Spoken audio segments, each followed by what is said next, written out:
Y la otra noticia buena es que Carlos Alberto Montaner está en Lima y está en este programa. ¿Quién es Alberto Montaner? Bueno, para los jóvenes que no lo han leído, que lo dudo, sinceramente, es pues uno de los principales opositores de la dictadura de Fidel Castro, ¿no es cierto? Periodista, escritor reconocido, y está en nuestro país, y con él vamos a sostener una hora larga de conversación, porque además hace tiempo leí la polémica desatada entre él y Silvio Rodríguez, de cartas, idas y venidas, y al final se armó un tole-tole, y por supuesto también él ha escrito varios libros, entre uno de los últimos, el manual del perfecto idiota latinoamericano, ¿no es cierto? Del idiota, ¿cómo es? Carlos El manual del perfecto idiota latinoamericano, exacto, que es un libro que ya tiene muchos años, y luego después el regreso del idiota, el regreso 10 años del idiota. Bueno, primero que nada, bienvenido al programa. Muchas gracias, Milagro, ¿Cómo está, Carlos Alberto? Bueno, muy contento de estar en este programa, que ya conocía el programa y sabía que era muy exitoso, así que muchas gracias por invitarme. Muchas gracias por la amabilidad. Bueno, y usted se queda pocos días en Perú, ¿no es cierto? Sí, vine a un seminario que organiza Mario Vargas Llosa y la Fundación para la Libertad que él dirige, y ya me voy enseguida. Se va al día siguiente. Mañana es el seminario. Mañana es el seminario. En la Universidad de Lima. En la Universidad de Lima, efectivamente. Bueno, Carlos Alberto, yo le tengo que preguntar varias cosas sobre Cuba, porque claro, a usted lo han acusado desde que es agente de la CIA, y yo quiero hoy día resolver eso, y hasta que es terrorista financiero, y que efectivamente es el peor enemigo de la isla, ¿no es cierto? Usted es un ciudadano no querido por muchos cubanos oficialistas. Y entonces mi primera pregunta es, tiene 68 años, va a cumplir 69. Sí. Hace 50 que dejó Cuba, ¿no es cierto? Así es. Muy bien. Imagino que hace 50 años que no lo ve a Fidel Castro en persona. Así es. Si tuviera hoy día la oportunidad de estar sentada, así, como sentado frente a Fidel, ¿qué le diría 50 años después de su salida? Bueno, ya no hay muchas cosas que decirle, porque el hombre tiene un nivel de decrepitud muy grande, ya no entendería muchas cosas, pero de todas maneras le diría que ha sido el peor gobernante de la historia de Cuba, ¿no? Alguien que 53 años después de llegado al poder, el país pues continúa con la libreta de racionamiento, que por cierto este año cumple 50 años de haberse puesto en vigor, con unos niveles de pobreza realmente terribles, con todos los problemas que existían en el país agravados como consecuencia de la incompetencia de la clase dirigente y del sistema que no funciona. Es decir, insistir en el colectivismo tercamente a pesar del fracaso del sistema es algo que no tiene perdón de Dios, y el gobierno cubano lo ha hecho de una manera, yo diría que tan testaruda que no hay forma humana de perdonar el daño que le ha hecho a 3 generaciones consecutivas de cubanos.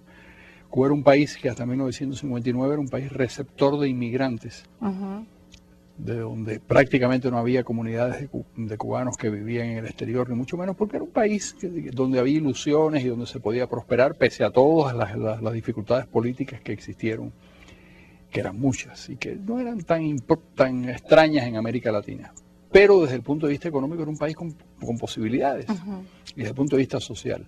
Eso se acabó. Durante 3 generaciones los cubanos han aprendido el peor de los mensajes, y es que no hay ninguna posibilidad de mejorar, que mañana va a ser peor que hoy, que las cosas no tienen cambio, que no hay destino. Y esa lección es muy dura.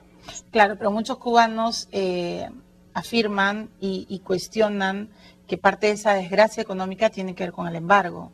O sea, que es demasiado cruel y demasiado, incluso usan la palabra genocida, ¿no es cierto? Sostener un embargo económico tantos años contra la isla. Pero no hay embargo económico. Es decir, el principal vendedor de alimentos y medicinas a Cuba es Estados Unidos.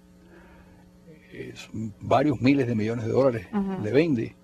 Es el único país que le facilita la salida a los cubanos, que le da 20.000 visas para quitar presiones dentro de esa sociedad. La sociedad civil norteamericana es la principal fuente de ayuda humanitaria que recibe Cuba.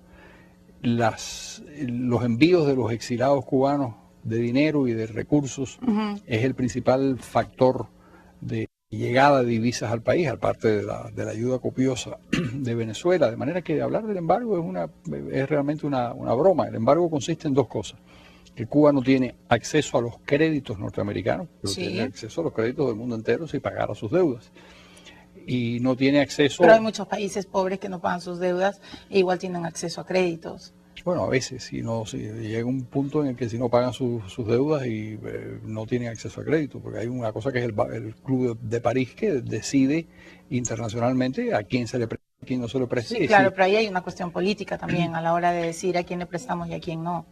No, hay momentos, es decir, si un país sistemáticamente, es decir, Cuba ha tenido crédito de Argentina, ha tenido crédito de Japón, ha tenido créditos de España y no les paga, entonces, bueno, como consecuencia de eso, pues no le prestan, llega un punto en el que no le prestan.